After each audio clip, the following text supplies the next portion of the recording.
Человек, обзывающий своего брата лицемером, сам является лицемером.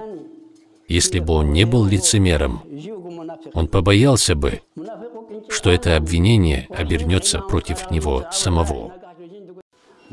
Если рассказать, то необходимо говорить в наше время о братстве.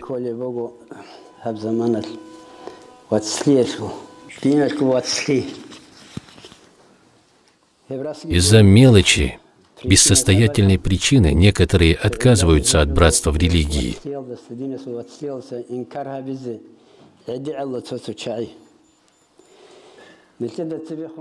Мы знаем, что и среди сподвижников бывали недопонимания и конфликты.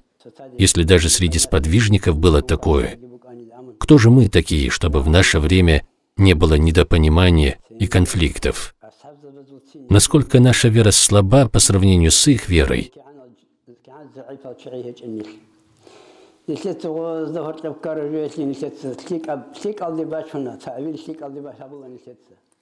То, что случилось между ними, мы трактуем положительно, ссылаясь на различия подходов и оценок, ищем для них оправдание. Сказано, что нам не следует вступать в разбор их взаимоотношений и пытаться давать оценку их поступкам. Так сказано в разделе «Акиды». Оставьте это недопонимание на Всевышнего Аллаха. Если все же решил разбирать их отношения, то трактуй это положительно, что их разногласия были вызваны не из-за стремления к мирскому и главенству, а из-за различия подходов и оценок, иджтихада. В наше время, я скажу, люди по сравнению с людьми того периода слабые. Пророк Мухаммад, алейхиссалату вассалям, сказал: «Каждый последующий день будет хуже предыдущего дня». Это не в буквальном смысле дни будут хуже, а люди станут хуже. Их вера и акида, вероубеждение, будет ослабевать. Мы, мусульмане, обязаны жалеть и уважать друг друга. Если вы увидите что-то плохое от брата-мусульманина, то ищите для него 70 причин, чтобы оправдать его. Если не найдете причин для оправдания, то и тогда не спешите винить его. Вините себя за то, что не смогли найти оправдание для своего брата.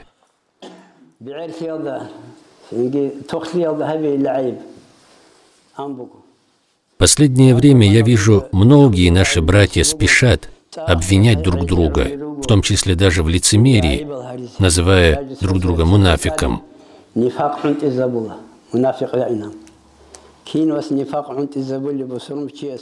Как может мусульманин обозвать другого мусульманина мунафиком, когда он 1000 раз слышал слова: «Если один мусульманин назовет другого мусульманина неверным, и это окажется неправдой, то обвинение обернется на того, кто обозвал своего брата неверным, то есть он сам станет неверным.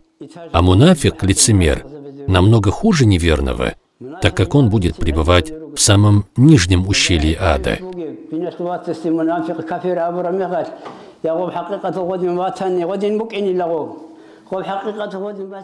Мое мнение, что человек, обзывающий своего брата лицемером, сам является лицемером.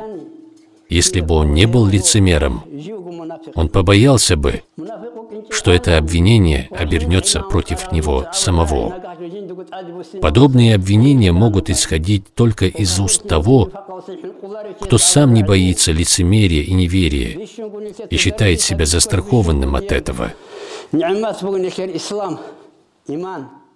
Самое большое благо для нас и самое ценное, что у нас есть, это наша религия, ислам, и наша вера, иман.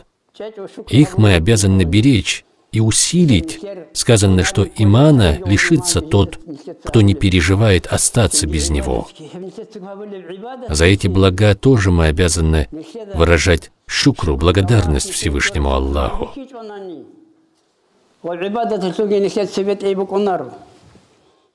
За благо имана и возможность служения Всевышнему Аллаху мы обязаны благодарить Его. Тогда Он одарит нас тауфиком еще больше служить Ему. Ведь и аят есть со смыслом: если вы будете благодарны за блага, то я непременно увеличу их вам. Если человек дорожит этим иманом, то как он может рисковать самым ценным, обвиняя других в лицемерии?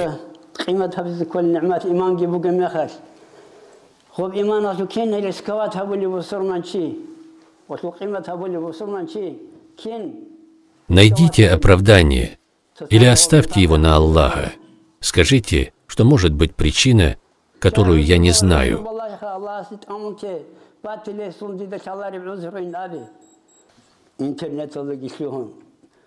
Входя в интернет, обзывают друг друга.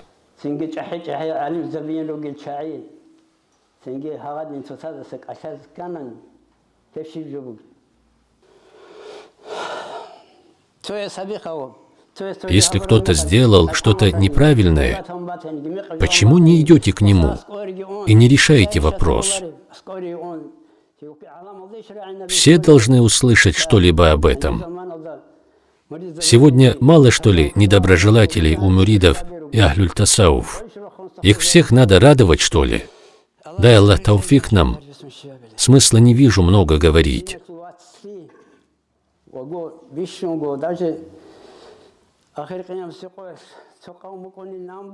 В судный день сказано, что встанут люди со светлыми, сияющими лицами, и даже пророки и шахиды будут завидовать этим людям. Когда же спросили, кто эти люди, братья по религии, любящие друг друга ради Всевышнего Аллаха, был ответ. Это и есть нрав настоящих братьев-мусульман.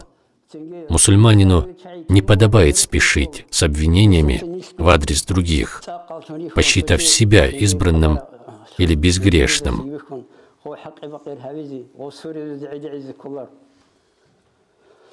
Дай Аллах нам тауфик следовать истине.